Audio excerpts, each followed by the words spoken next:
है। इस बीच कई कंपनीज के रिजल्ट आए हैं। जी एंटरटेनमेंट ने भी रिजल्ट दिखाए हैं। एक बार पहले आपको नतीजे बता देते हैं, बाद में अतुल दास जी से बातचीत करेंगे। मुनाफा 43% बढ़ा है, जो कि मार्केट की उम्मीद से थोड़ा ज़्यादा आया है इस बार, और 225 करोड़ का इस बार इन्होंने मुनाफा दर्ज किया है, 157 करोड़ से बढ़कर। साथ ही आय में भी 15% का इजाफा इस बार आया है, ये 973 करोड़ है 843 करोड़ से बढ़कर। तो प्रॉफिटेबिलिटी और टॉप लाइन ग्रोथ, आय दोनों में ही अच्छी ग्रोथ आती हुई दिखी है। मिस्टर अतुल दास जी इस बीच हमारे साथ जुड़ चुके हैं, जो कि चीफ स्ट्रेटेजिक ऑफिसर हैं जी एंटरटेनमेंट के। अतुल जी, शुक्रिया आपका आज जी बिजनेस को समय देने के लिए। जो रिजल्ट आए हैं, पहले तो इसके लिए आपको बहुत बहुत बधाई। इस बार अच्छा फिर से मुनाफा आपने शो किया है बैलेंस शीट्स पे, और ये थोड़ा चैलेंज भी होगा आपके लिए, क्योंकि FY13 में आपने काफ़ी एक्सपेंशन के लिए पैसा खर्च किया है। इस तरह के प्रॉफिटेबिलिटी के साथ चलना एक चैलेंजिंग एटमॉस्फेयर होगा। मैं ये पता करना चाहता हूँ आगे कि जो एक्सपेंशन आपने FY13 में किया है, आगे भी कंटिन्यू रहेगा? जी, हमने पिछले साल कई सारे नए प्रोजेक्ट शुरू किए थे, और उन प्रोजेक्ट्स में हमने इम्प्रूवमेंट भी देखे हैं रेवेन्यू के टर्म्स में और मार्केट प्रेजेंस के टर्म्स में। और इस साल भी हमारा प्लान है कि एक्सपेंशन कंटिन्यू रहेगा उस मामले में। जहाँ तक नतीजों का सवाल है, अगर आप देखें तो इस तिमाही में हमारे एडवर्टाइजिंग रेवेन्यूज़ में 18.5% का इजाफा हुआ है, और टोटल एडवर्टाइजिंग रेवेन्यूज़ 530 करोड़ की रिकॉर्ड हुई है इस क्वार्टर में, जो कि हमारे हिसाब से इंडस्ट्री एड रेवेन्यू ग्रोथ से कहीं ज़्यादा है। प्रिंट में भी और टेलीविज़न इंडस्ट्री में भी, दोनों ही के बनिस्बत जी की एड रेवेन्यू ग्रोथ जो है इस क्वार्टर में ज़्यादा रिकॉर्ड हुई है। अगर दूसरी हमारे जो की रेवेन्यू स्ट्रीम है सब्सक्रिप्शन की तरफ देखें, तो उसमें भी 16.5% का इजाफा हुआ है ईयर ऑन ईयर, और वो भी बहुत स्ट्रॉन्ग ग्रोथ है। पिछले कई सालों में हमने सब्सक्रिप्शन रेवेन्यू ग्रोथ में अच्छी बढ़ोतरी देखी है, और ये इस क्वार्टर में भी कंटिन्यू रही है।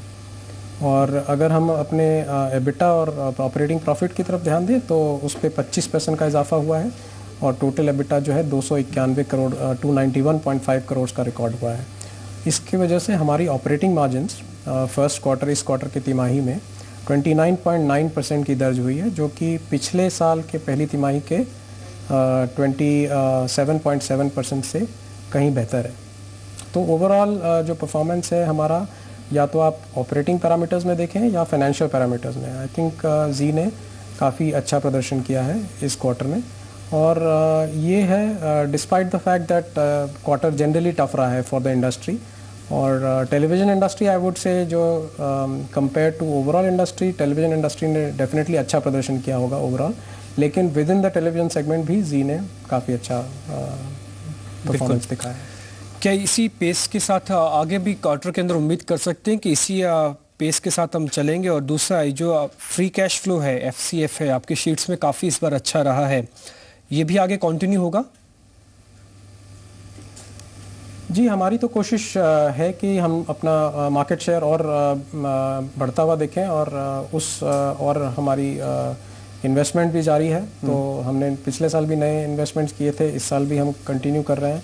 और अगर आप हमारे स्पोर्ट्स का देखें, तो इस साल जो है हमारे स्पोर्ट्स बिजनेस में इनफैक्ट कई ज़्यादा इवेंट्स हैं बनिस्बत पिछले साल के, और उसकी वजह से हमारी कॉस्ट स्ट्रक्चर जो है स्पोर्ट्स में कहीं ज़्यादा रहेगी, और उसके हिसाब से जो है रेवेन्यू परफॉर्मेंस के डिपेंड करता है कैसी रहती है, तो हमारी स्पोर्ट्स परफॉर्मेंस में फर्क पड़ सकता है। आपको मैं इस पे आना चाहता था, जैसे आपने कहा कि जी, जैसे मैं इसी पे ही आ रहा था, जैसे आपने कहा कि स्पोर्ट्स इवेंट्स से आपको काफ़ी अच्छा बेनिफिट मिलेगा। जो कई इवेंट्स है उसमें कई लिस्ट मेरे पास भी है, जैसे US ओपन टेनिस चैंपियनशिप है, और फुटबॉल लीग है, लीग कप है, और साथ ही ब्राज़ील फुटबॉल लीग है। ये जो ग्लोबल प्रेजेंस आपको देगा स्पोर्ट्स के ज़रिए, ये कितनी रेलिवेंट है, और आप इसको और कितना एक्सपेंड करेंगे? क्योंकि मेरे पास जो आंकड़े उसमें 13% आपकी जो टॉप लाइन है, यानी कि जो आय है, ये इसी सेगमेंट से आती है, ये कंट्रीब्यूट करता है स्पोर्ट्स बिजनेस आपको। जी, इस साल अगर फर्स्ट क्वार्टर की बात करें, तो हमारी स्पोर्ट्स रेवेन्यू जो है 115.9 करोड़ की रही है, और इसमें हमें थोड़ा सा नुकसान भी हुआ है इस क्वार्टर में। लेकिन स्पोर्ट्स में रेवेन्यू का जहाँ तक सवाल है, इस साल विच इज़ FY14 में FY13 के कंपैरिजन में काफ़ी ग्रोथ ज़रूर दिखेगी, बिकॉज हमारी नंबर ऑफ़ प्रॉपर्टीज़ जो हम शोकेस करेंगे इस साल में, जिसमें से कई क्रिकेट प्रॉपर्टीज़ भी हैं, इंडिया वर्सेस वेस्ट इंडीज़ है, इंडिया वर्सेस साउथ अफ्रीका है, इंडिया श्रीलंका और वेस्ट इंडीज़ की ट्राई सीरीज़ है। तो काफ़ी सारी प्रॉपर्टीज़ हैं जिसकी वजह से हमें रेवेन्यू में ज़रूर बढ़ोतरी मिलेगी। आपकी ग्लोबल प्रेजेंस भी है, वो भी काफ़ी बड़ी है। आपने अभी 2 नए चैनल्स भी लॉन्च किए हैं। एक ग्लोबल प्रेजेंस पे आप कुछ कमेंट करना चाहेंगे? इसी पेस के साथ हम कंटिन्यू कर रहे हैं और जो 2 नए चैनल्स अब तक लॉन्च हुए हैं, इसका कुछ एनालिसिस कि हाँ कितनी ग्रोथ अब तक मिली है और आगे इनकी परफॉर्मेंस से आप सेटिस्फाइड हैं? हाँ, ओवरऑल हमारे इंटरनेशनल बिजनेस में काफ़ी ग्रोथ की उम्मीद है हमें फ्यूचर में। अभी तो हम कंसंट्रेट कर रहे हैं या तो नए मार्केट्स में एक्सपेंशन करने के या फिर नए प्रोडक्ट्स लॉन्च करने के।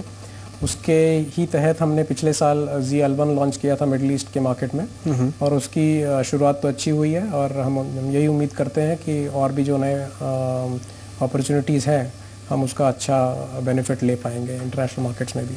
हमारा एक बहुत इम्पॉर्टेंट थ्रस्ट एरिया जो है वो कंटिन्यूड इंटरनेशनल एक्सपेंशन का भी है। बिल्कुल। अतुल जी, काफ़ी निवेशक जुड़े हुए हैं। मैं आखिरी सवाल आपसे यही पूछूंगा कि आगे चल के जी एंटरटेनमेंट की योजना क्या है और किस सेगमेंट पे आपका पूरी तरह से फोकस रहने वाला है FY14 के अंदर?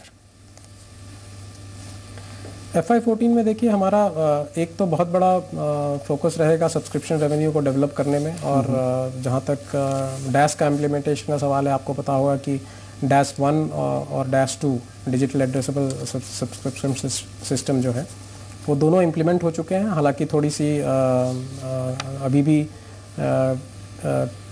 कमियां हैं जो कि पूरी की जा रही हैं। रेगुलेटर्स भी इन्वॉल्व हैं। सारा सब्सक्राइबर का जो डेटा है वो सारे MSOs को मैप करना है प्रॉपरली और there are deadlines which have been set. तो वो इम्प्रूवमेंट्स तो काफ़ी हो रहे हैं और उसकी वजह से सारे ही इंडस्ट्री को बहुत बहुत बेनिफिट मिलेगा सब्सक्रिप्शन रेवेन्यू का और उसमें जी का एक लीडिंग योगदान रहेगा। बिल्कुल, जैसे जैसे आप बता रहे हैं जी के बारे में कि एक्सपेंशन की मार्केट भी इसको हाथों हाथ ले रहा है। अब अभी थोड़ी देर पहले तक इनफैक्ट 2% का नुकसान था जी एंटरटेनमेंट के स्टॉक के अंदर, लेकिन अभी हरे निशान की तरफ भी लौटा है। करीब 237 से काउंटर 244 आ चुका है। अच्छी ग्रोथ इसमें देखने को मिल रही है और जी एंटरटेनमेंट के अंदर वापस लौटते हुए, जैसे अतुल दास भी बता रहे हैं कि कंपनी की जो एक्सपेंशन है, कैपेक्स है, वो पूरी तरह से इंटैक्ट है। ग्रोथ आगे भी जारी रह सकती है। अतुल जी, चलते चलते एक और सवाल मैं पता करना चाहता हूँ आपसे कि ओवरऑल जैसे अब एक्सपेंशन के लिए हम पूरे कैपेक्स के लिए तैयार हैं, आगे भी एक्सपेंड करेंगे, इसमें जो फंड रेजिंग का कहीं से रेज करना होगा या फिर ये सारा इंटरनल इक्रूअल से ही फंडिंग होगी जो भी एक्सपेंशन होने वाला आगे?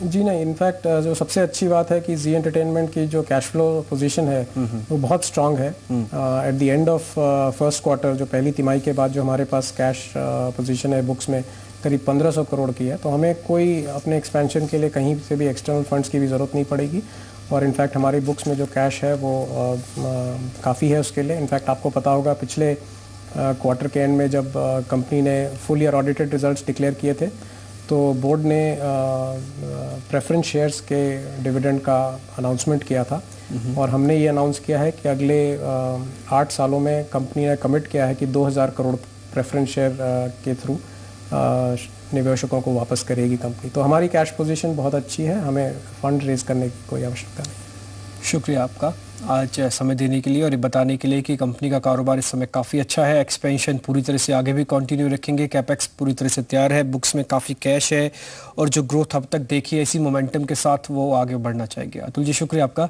आज कार्यक्रम में जुड़ने के लिए। फिलहाल मार्केट्स में लेकिन किसी तरह की कोई रिकवरी नहीं है। अभी भी 57 अंकों का नुकसान है निफ्टी पर, 200 अंकों का नुकसान है सेंसेक्स पर। एक छोटा सा